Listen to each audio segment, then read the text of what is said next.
안녕하세요. 주식 분석가 달수입니다.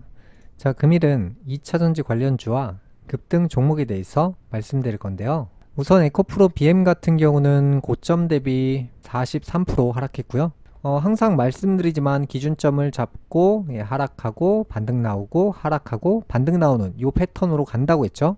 에코프로 같은 경우도 마찬가지죠. 기준점 잡혀 있죠. 바닥 찍고 반등, 바닥 찍고 반등 나오는 모습이죠. 금양 같은 경우도 마찬가지예요. 기준점을 딱 잡아놓고 바닥에서 반등, 바닥에서 이 반등 나오는 자리잖아요. 그래서 이제 이런 자리에서는요, 기준점이 잡혀 있다고 하면 이제 이 종목은 막을 내릴 준비를 하고 있는 거예요. 당장 떨어진다가 아니라 여기서 반등이 나오고 떨어졌다가 다시 반등이 나오는 과정이 반복되다가 하반기에 막을 내릴 확률이 굉장히 높아요. 그래서 전 방송을 보시면 제가 이 부분에 대해서 참 많이 말씀드렸고요.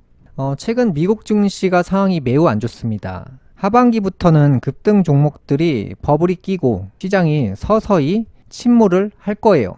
그래서 이제 단기적으로 나오는 반등들, 기술적 반등들에 속지 마시고요. 애플 같은 경우도 고점을 잘 그동안 달리다가 최근 들어서 하락을 시작했죠. 테슬라 같은 경우도 달리다가 하락을 시작했고요. 마이크로소프트 같은 경우도 하락을 시작했죠. 하반기가 본격화되면서 2차전지 관련주와 미국의 대표적인 주식들이 하락하고 있죠. 미국 정부의 신용 강등이나 미국 지역은행 11개 신용 강등으로 미국이 흔들리고 있습니다. 신용평가 기관인 무디스는 대형 은행 6곳의 신용 등급을 하향 조정 검토 대상에 올렸다고 하니까요. 대형 은행들도 위기가 시작된다고 이해하시면 됩니다. 미국 같은 경우 2분기 신용카드 대금이 사상 첫 1,300조 원을 돌파했습니다. 지금부터는 정부나 기업뿐만 아니라 개인들도 빚더미에 앉아 있는 거예요. 그래서 그 빚을 빌려주는 은행사나 보험사나 증권사나 카드사들이 함께 몰락할 확률이 높습니다. 그러니까 미국에서는 지금 또 자금을 유치하고 있죠. 미국이 지금 필요한 건 돈이에요. 그래서 강달러 정책이나 고금리 정책을 펼치고 있죠. 5%가 넘는 금리 상품인 MMF가 현재 인기 폭발이라고 합니다. 연일 사상 최대의 자금이 유입되고 있다고 하고요. 현재 미국 내 기업들이 작년 대비해서 파산 수가 2배 급증하고 있는데요. 99년 역사의 미국 트럭 운송업체 옐로가 빚과 노사 갈등에 늪에서 벗어나지 못하고 결국 파산 절차를 밟게 됐다고 합니다. 현재 가장 큰 문제는 물가잖아요. 그런데 여태까지는 미국이 비축률을 풀면서 물가를 인위적으로 유가가 올라가지 못하게 하면서 물가를 잡았거든요. 그런데 최근 들어서 국제 유가가 최근 사이 25% 상승하고 있습니다. 휘발유 가격 역시 최근 상승세를 보이고 있고요. 마치 2,000원을 향해 갈 것 같은 모습입니다. 달러 역시 1,320원을 돌파하고 있고요. 이 달러 값이 올라가면 우리나라가 이제 미국에서 기름을 사올 때 더 많은 돈을 들여서 기름을 사와야 되기 때문에 국제 유가도 올라가고 있는 마당에 달러 가격도 올라가고 있다고 한다면 앞으로 기름값이 많이 오를 수도 있습니다. 달러 같은 경우는 기름값 상승에 부채질을 하는 모습을 보이고 있고요. 미국이 국채나 기업채, 주식, 고금리 MMF 등 고금리로 유혹하는 과정에서 많은 투자자들이 달러를 환전하는 일이 많아지면서 달러가 강세를 보이고 있죠. 강달러로 환차익뿐만 아니라 투자 상품들까지 유혹하고 있기 때문에 전 세계에서는 미국 상품을 구입하는 일이 유행처럼 퍼지고 있습니다. 미국 내 상품에 투자하려면 첫 번째로는 달러를 사야 되기 때문에 이 달러가 강세라는 것은 환전하는 사람들이 많다는 거예요.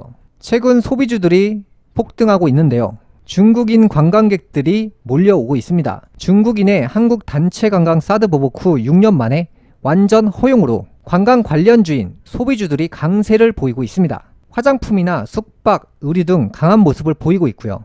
요즘은 반도체나 2차전지 관련주보다 관광이나 바이오, 인공지능 로봇 관련주 등이 새로운 매출이 발생하는 업종에 투자하는 게 유행이거든요.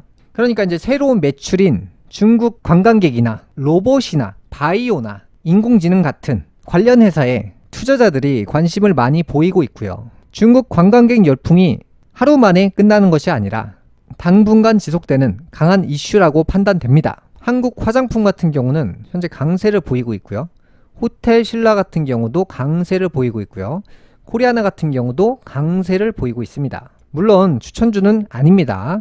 자, 미국에서 금리 인하나 동결 얘기가 천천히 나오고 있는데요. 자, 경제 위기는 항상 금리 인하 시기부터 맞물려서 터집니다. 나라가 버티지 못하면 금리 인하나 동결을 택합니다. 그래서 2000년 닷컴 버블 인근 때에도 금리를 인하했죠. 이때 증시가 와르르 무너졌어요. 2008년 당시 인근에도 금융위기가 있었잖아요. 그래서 이 시기에도 금리를 내렸고요. 2018년에도 미중 무역전쟁이나 일본 불매운동 같은 일들이 참 많았는데 이 당시에도 금리를 내렸죠. 그럼 반대로 한번 보죠. 금리를 인상했을 때는 주식시장이 굉장히 많이 올라갔고요. 그 다음에 금리를 인하하는 시점에 맞게 시장은 무너졌습니다.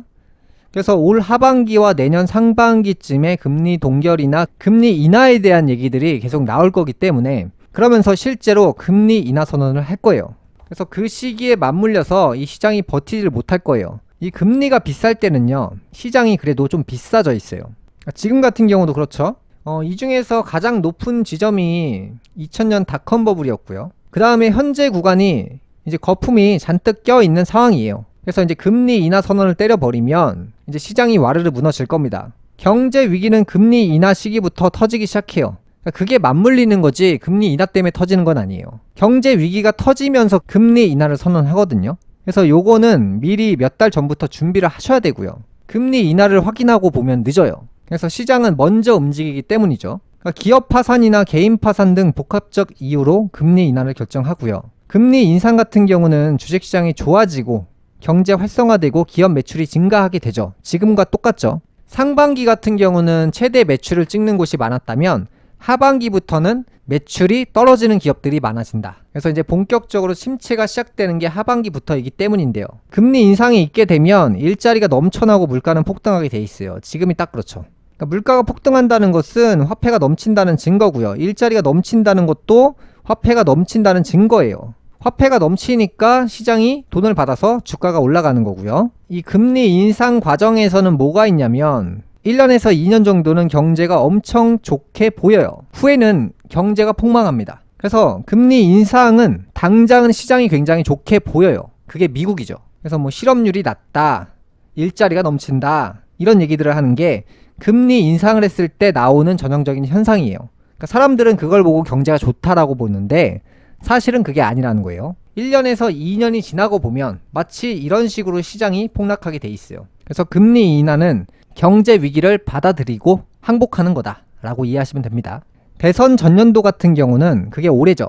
시장이 대부분 좋았어요. 그 다음에 내년이 대선해죠. 시장이 폭락한 사례가 많았습니다. 그래서 제가 2024년 상반기의 위기에 대해서 말씀드렸던 이유도 이런 부분이 겹치는 거고요. 하반기부터 조짐이 보일 거예요.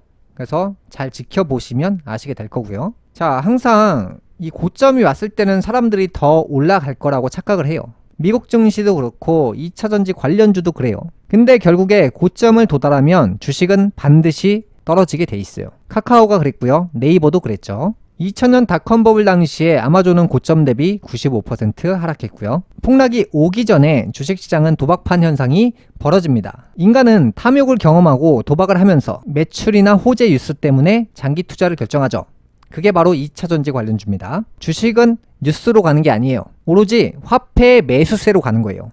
나중에 시간이 지나면 이런 내용을 이해하실 겁니다. 그래서 지금은 도박을 투자라고 착각하는 시기입니다. 내가 지금 도박하고 있는데 투자하고 있다, 이렇게 오해하는 시기예요. 주식시장이 내려가기 시작하면 내가 그동안 도박했구나를 인정합니다. 이번 위기를 피하지 못하면 10년간 탈출이 불가합니다. 현재 8월 7일 추천주 99% 확률로 수익나는 종목. 금일 방송 여기까지 하겠습니다. 다음 시간에 뵙겠습니다. 감사합니다.